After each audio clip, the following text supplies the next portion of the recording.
আসসালামু আলাইকুম, সবাই কেমন আছেন? আসলে ভুক্তভোগী না হলে বোঝা যায় না কি করা যাবে। এগুলো কি দেখেন তো, এগুলো হচ্ছে সজনার ডাল। তো আমার পাখিগুলা প্রচুর বক্স আছে, ওরা 2 দিন পর পর এত বড় বড় এত সুন্দর সুন্দর বক্সগুলো কেটে কেটে একবারে শেষ করে দেয়।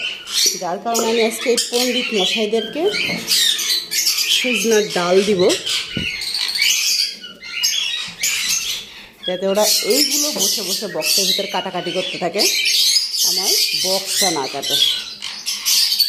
ইনশাল্লাহ ও কামড়াক আর ন্যাস্টিং বানাক আর যাই করুক, উপকারেই আসবে ওদের বডির জন্য, বা ওরা সুস্থও থাকবে।